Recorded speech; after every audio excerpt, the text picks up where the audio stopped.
السلام عليكم ورحمة الله وبركاته. ومركلة يعاشركي علم بارستا كوساب سنة قابك الله قرأ وحلية قناة ريسيرشك أما عدد الجامعة ديجتو ديارنا سبوك خلينا جبين تقابك يقول لها الثياسيستا.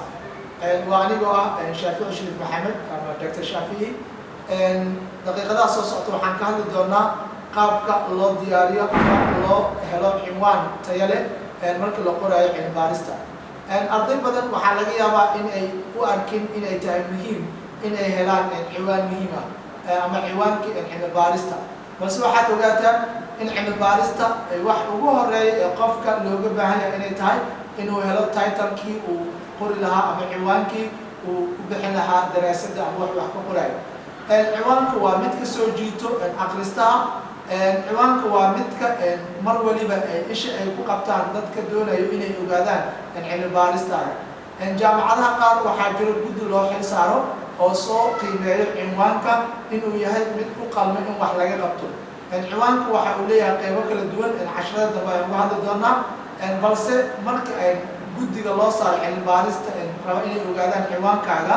ayaga ayaa ka talabixiya hadii ay ku qanaan ciwaankaaga kadib ay waxay ku leeyihiin hor u soco cilbaarinta hor u ambaqaad hadaba ciwaanku waa inuu ahaado cinwaan leh qiimo ama micno guud ugu fadhiyo qofka akhristaha ama qofka wax ka qoray ciwaanku waa inuusan ka badnaanin 8 ilaa 12 eray hadii uu ciwaanka erayada loogu talagalay uu ka bato 12 ama 15 qiimihii uu lahaa ama micnihi waa uu luminaya waxaa kaloo muhiim ah marka ardaygu uu qorayo cilmi baarista ama uu doonayo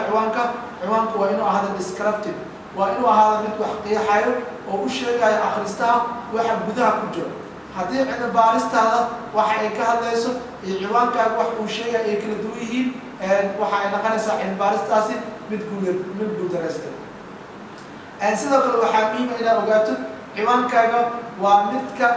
mar waliba marka qofku uu rabo inuu ka raadiyo Google-ha ama online digital library-ga waxyaabaha ugu horeeya ee soo jiidanayo ee qofka akhristaha uu rabo inuu ka helo internetka uu soo qabanayo haddii ciwaankaagu uu yahay erayada uu ka samaysan yahay eray adag ama erayo aan micno sameynaynin waxaa ku adkaanaysa in Google-ha laga helo marka saas awgeed waxaa muhiim ah ardayga wax qorayo in ciwaanku uu aad ugu taxadiro erayada lagu qorayo ama erayada oo ciwaankaas ka muuqdana waa inay ahaadaan erayo oo simple ah erayo fudud oo qofka ama maxalla mar akhriya oo ishiisa ay qabanayso waxaad ogaataa ciwaanku uu ka soo jiidasho badashan yahay ayay akhristayaasha aad u akhriyaan hadduu ciwaankaagu soo jiidasho oo lahayn way adkaanaysaa akhristaa inuu akhriyo sidoo kale waxaa muhiim ah marka ciwaanka la dooranayo in laga ilaaliyo erayada la soo gaabiyey waxaa jiro qofka marka uu erayada aad dooranayso waa inaysan ahaan erayo la soo gaabiyey waa inay ahaadaan erayo dhammaystiran waxaa sida oglahay marka qaarkood erayada la soo gaabiyey sida AIDS-ka oo kale HIV AIDS United Nation oo UN oo kale waxyaabahaas oo kale waa macquul laakiin inta badan waxaa muhiim ah in qofka ciwaanka qoraayo uusan isticmaalin erayo la soo gaabiyey waxaa kaloo muhiim ah sida aan sheegnay in ciwaanku uu lahaado